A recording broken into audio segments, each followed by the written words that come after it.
दोस्तों, कोलकाता का RG Kar medical college तो आपको याद ही होगा। यहाँ रिसेंटली एक रेजिडेंट डॉक्टर के साथ दिल दहला देने वाला हादसा हुआ है। But what if I tell you कि ये पहली बार हुआ है। ये हॉस्पिटल एक मौत का अड्डा और गवर्निंग बॉडी मौत की सौदागर है और इसके प्रूफ देख के आपके होश उड़ जाएंगे। 10 अगस्त 2002 को इसी हॉस्पिटल में सौमित्रा विश्वास नाम की 4th ईयर मेडिकल स्टूडेंट की पंखे से झूलती हुई बॉडी मिलती है, बट पुलिस सुसाइड बोल के केस को बंद कर देती है। अक्टूबर 2003 में एक hospital staff Arijit Dutta 6th floor से कूद के अपनी जान दे देते हैं। अक्टूबर 2016 में 52 year old RG Kar professor Gautam Pal की खून से सनी हुई डेड बॉडी मिलती है। 2020 में पौलमी साहा की, तो जनवरी 2023 में श्यान मंडल की और अगस्त 2023 में सुप्रज्योति दास की सेम में ही डेड बॉडी मिलती है। और इन सभी केसेस में पुलिस सुसाइड या अननेचुरल डेड बोल के केस को बंद कर देती है। बट ऐसा क्या है इस हॉस्पिटल में, इसका खुलासा भी कोलकाता हाईकोर्ट ने किया है। जब सौमित्रा विश्वास के केस में कोर्ट पुलिस को फटकार लगाते हुए बोलती है कि सुसाइड नहीं बल्कि मर्डर है, क्योंकि विक्टिम को हॉस्पिटल में चल रहे सेक्स रॉकेट के बारे में खबर लग चुकी थी। कोलकाता के अंदर सभी लोग आरजीकर हॉस्पिटल के रेप केस के ऊपर इंसाफ मांग रहे हैं, और वो लोग क्यों न मांगे, कोलकाता ने खुद की अपनी एक बेटी खोई है। बट एक्चुअल में कोलकाता और वेस्ट बंगाल ने अपनी जिंदगी में बहुत कुछ खोया है जिसके बारे में उन लोगों को पता तक नहीं है।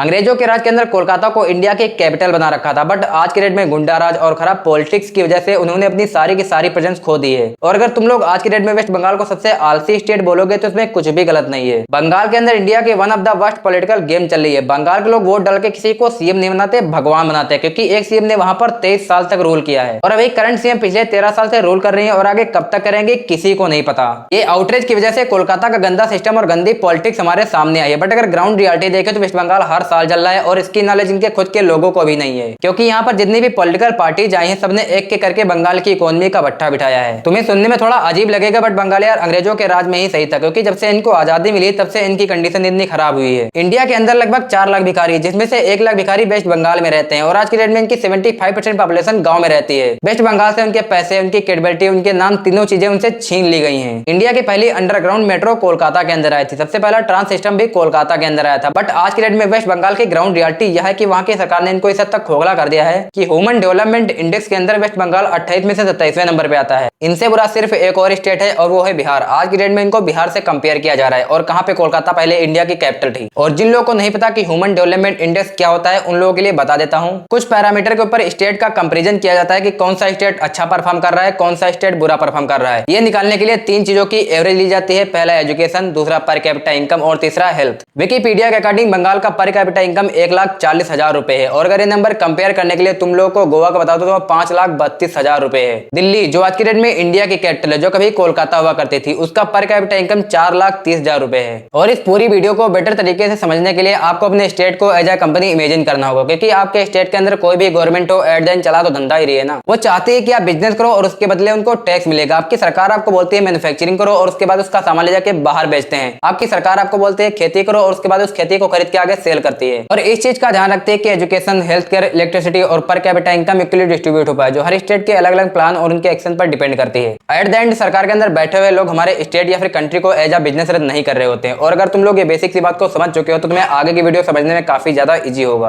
बंगाल ने अपनी जिंदगी के अंदर 2 बहुत बड़ी गलतियां करी, जिसमें से पहली और इंपॉर्टेंट गलती थी और वो है डिसीजन मेकिंग। इन लोगों के पॉलिटिशियंस ने हर वो गलत डिसीजन लिया जो एक्चुअल में लिया जा सकता था। इंडिया आज की डेट में सबसे ज्यादा पैसा सर्विसेज को एक्सपोर्ट करके कमाता है, क्योंकि हम सबको पता है कि इंडिया में सबसे ज्यादा सर्विसेज बेंगलोर एक्सपोर्ट करता है, क्योंकि वो एक आईटी हब है। ऐसे बिजनेस अपॉर्चुनिटी को देखते हुए अलग अलग स्टेट ने अपने आईटी हब बनाया है, जैसे गुड़गांव, नोएडा, मुंबई, हैदराबाद और पुणे। इन सबको आईटी हब के अंदर ट्रांसफर किया जा रहा है। बट इन सब के अंदर आज की डेट में रूल बेंगलोर ही कर रहा है, क्योंकि उनके पास फर्स्ट मूवर एडवांटेज थी। पर तुम्हें कैसा लगेगा जब मैं तुम्हें बताऊंगा कि first mover advantage actual Bangalore के पास नहीं थी, बंगाल के पास थी। सबसे पहले बंगाल के सीएम के पास ऑफर आया था कोलकाता को आईटी हब बनाने के लिए, लेकिन उस टाइम के सीएम ज्योति बासु ने इस ऑफर को मना कर दिया था, ये चीज बोलते हुए कि अगर कंप्यूटर को इंटीग्रेट किया गया तो ये जॉब्स खा जाएगा। तुम लोगों को ये चीज सुनने में जितनी लॉजिकल आज लग रही है उतनी ही पहले भी थी। कंप्यूटर के आने से जॉब खत्म नहीं हुई है, बल्कि शिफ्ट हुई है और पहले से बहुत ज्यादा क्रिएट भी हुई है। और कोई भी लॉन्ग विजन वाले सीएम से आप ऐसी चीजें एक्सपेक्ट ही नहीं कर सकते, क्योंकि ये टेक्नोलॉजी हर डेकेड्स के अंदर अपग्रेड होनी है। अभी रिसेंट में यही चल रहा है, जिससे सुनने में आ रहा है कि जॉब चली जाएंगी। तो इसका मतलब ये थोड़ी है कि इंडिया इसका अडॉप्शन बंद कर देगा। अगर कुछ जॉब जाने वाली है तो नई जॉब क्रिएट भी तो होने वाली है। और जैसे ही वेस्ट बंगाल के सीएम ने इस ऑफर को रिजेक्ट किया था, कर्नाटका के सीएम ने हाथ जोड़ के इसको एक्सेप्ट किया था, और आज उसका रिजल्ट तुम लोगों के सामने है। क्योंकि आज के डेट में इंडिया के अंदर जितने भी यूनिकॉर्न स्टार्टअप है उसमें से 44% बेंगलुरु के हैं। वर्ल्ड के अंदर जितनी भी बड़ी कंपनीज है ना, अगर वो इंडिया में बिजनेस करने आई है तो उनके 80% मेन ऑफिस बेंगलुरु में है। टाइम्स ऑफ इंडिया की रिपोर्ट के अकॉर्डिंग बेंगलुरु में 44 लाख लोग ऐसे हैं जो सिर्फ आईटी सेक्टर में जॉब कर रहे हैं। और ये वाला डेटा 2021 का है। अभी तो ये नंबर काफी ज्यादा बढ़ गया होगा। और एक सरप्राइजिंग फैक्ट बताऊं, बेंगलोर जितने भी जॉब प्रोड्यूस कर रहा है उसमें से 30% बंगाली फील कर रहे हैं। मतलब बंगाली लोग बेंगलोर के अंदर जाके जॉब कर रहे हैं। इसकी अपॉर्चुनिटी उनको सबसे पहले मिली थी, पर उनके सीएम ने कभी उसको क्लेम क्लेम ही नहीं किया। और जो लोग आज के डेट में कोलकाता या फिर वेस्ट बंगाल के अंदर जॉब कर रहे हैं उनका स्टार्टिंग पैकेज सिर्फ 8,000 रुपए है। और उस 8 से 10,000 की सैलरी कमाने के लिए ये लोग 2-2 घंटे ट्रेवल करते हैं, 9-9 घंटे काम करते हैं और उसके बाद भी इनको कुछ पैसा नहीं मिलता। और वेस्ट बंगाल के अंदर आपके पास 7-8 साल का एक्सपीरियंस है तब भी आपकी एवरेज मैक्स सैलरी 45,000 है। वहाँ के लोगों को इतनी कम सैलरी मिलती है क्योंकि वहाँ पे कोई बड़ी कंपनी है ही नहीं जो उनको फीड कर सके। और इसके अंदर जितनी गलती सरकार की है उससे ज्यादा उनके खुद के लोगों की है, क्योंकि वहाँ पे लोगों का ऐसा माइंडसेट नहीं कि भाई काम करने जाना है, पैसा कमाना है, उनका अलग ही माइंडसेट है। वहाँ के फैक्ट्री वर्कर्स काम करने से ज्यादा स्ट्राइक करने पर ध्यान देते हैं और उनकी सरकार उनको सपोर्ट भी करती है, और वो भी सिर्फ इसलिए क्योंकि अगर इनके खिलाफ कुछ बोल दिया तो हो सकता है वोट न मिले।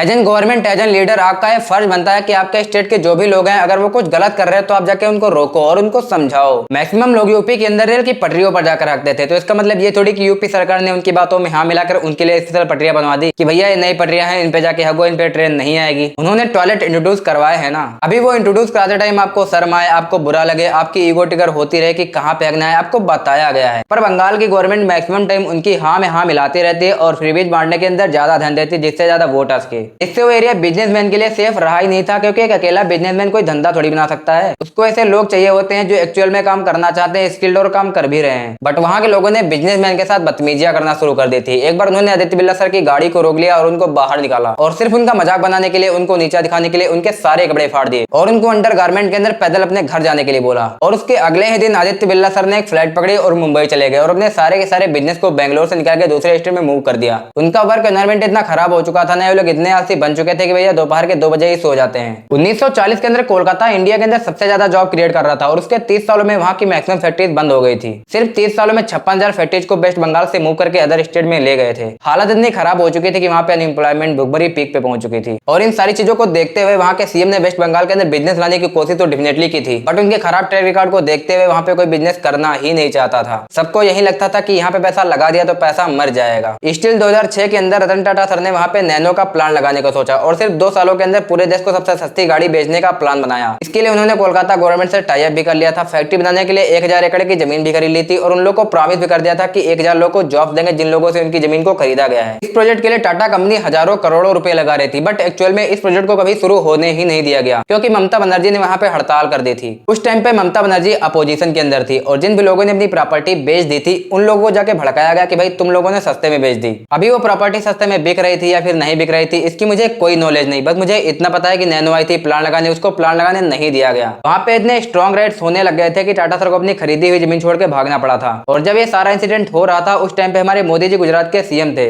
उन्होंने रतन टाटा सर को बुलाया और बोले अगर आपको नैनो का प्लांट लगाना है तो हमारे गुजरात में लगा लो। और इस काम के लिए टाटा सर को सिर्फ 3 दिनों के अंदर 1100 एकड़ की जमीन भी अलॉट कर दी थी और हर वो पॉसिबल चीज दी जा रही थी जिससे उनका बिजनेस जल्दी जल्दी शुरू हो सके। एट द एंड उसका रिजल्ट क्या हुआ? आज की डेट में गुजरात सिर्फ गाड़ियां बेच के 25,000 करोड़ का रेवेन्यू हर साल करता है। बंगाल ने हर उस चीज को ठुकरा दिया जो उनकी इकोनॉमी को संभाल सकता था। जो इकोनॉमी उनकी पहले संभली हुई थी उसको भी उन्होंने लात मार के बाहर निकाल दिया। और इसके अंदर जितनी गलती सरकार की थी ना उतनी ही गलती उनके खुद के लोगों की भी थी, क्योंकि उनको वर्क कल्चर के बारे में जीरो नॉलेज है। एंड नो ऑफेंस टू से एनी बंगाली, बट ये बंगाली लोग आलसी बहुत होते हैं। इनका एक कॉन्सेप्ट होता है जिसे भात घूम बोलते हैं। भात का मतलब होता है लंच को खाना और घूम का मतलब है सो जाना। वेस्ट बंगाल के अंदर लोगों के पास कितना भी काम पड़ा हुआ है, लोग दोपहर के 2 बजे खाना भी ना खा के दुकानें बंद करके सोने चले जाते हैं और सीधा शाम को उठते हैं। और इनके स्टेट के अंदर मैक्सिमम आर्टिस्ट पैदा होते हैं, कोई इंटरप्रेन्योर पैदा नहीं होता है, और अगर होता भी है तो इन लोगों का कल्चर उसे मार देता है। वेस्ट बंगाल का ना अपने आप में बहुत स्ट्रॉन्ग कल्चर है जिसके अंदर वो इन 4 चीजों पर ज्यादा फोकस करते हैं। जब भी उनका बच्चा पैदा होता है तो उनकी उससे सिर्फ 4 ही एक्सपेक्टेशन होती है कि भैया तो नाच ले, या तो गा ले, या तो बजा ले, या फिर लिख ले। अभी आप लोगों को इनमें से कोई ना कोई चीज फॉलो करनी ही पड़ेगी। और दूसरी तरफ इन लोगों का बिजनेस का देखने का पर्सपेक्टिव यही होता है कि यार इतनी रिस्की चीज है, इसके अंदर कौन ही माथा मारे। तो भी ये लोग एफिशिएंटली कर नहीं पाते, खुद का काम है लोग करना ही चाहते हैं। इनका कल्चर ऐसा बना हुआ है जो उनको पिछाड़ता जा रहा है। मैक्सिमम बंगाली लोग दोपहर के 2 या 3 बजे सोने चले जाते हैं। और दूसरी तरफ तुम किसी गुजराती से पूछो, वो आदमी बिना सोए 3 दिनों तक काम कर रहा होता है। गुजरातियों को ये चीज बहुत क्लियरली पता है कि अगर इतना बड़ा धंधा बनाना है कि उसको एम्पायर बोला जा सके तो बलि मांगता है। वो आपकी पसंद की बलि लेगा, आपके रिश्तों की बलि लेगा और आपकी नींद की बलि लेगा। और ये बेसिक चीजें बंगाल के लोगों को पता ही नहीं है। ये लोग हर दिन पिछड़ते जा रहे हैं और उसके बाद भी खुश हैं, क्योंकि ये लोग खुद को किसी से कंपेयर नहीं करते। वो कहते हैं ना कि कंपेरिजन करना बुरी चीज है। अरे थोड़ा बहुत तो करो, पता तो चले कि चल क्या रहा है। तुम लोग एक्चुअल में इंडिया की नंबर 1 स्टेट थे और आज के डेट में सेकंड लास्ट पे आ चुके हो। आज की डेट में बंगाली ज्यादा एजुकेटेड नहीं है, वो मैक्सिमम टाइम ऐसा काम ढूंढते हैं जिसके अंदर स्किल की रिक्वायरमेंट कम हो। गुड़गांव, एनसीआर और दिल्ली के अंदर हर 3 में से 1 मिनट बंगाली है। पूरे गुड़गांव के अंदर अलग अलग रीजन की छोटी और देसी मार्केट लगाई जाती है जिसके अंदर आपको बहुत ही सस्ता सामान मिल जाएगा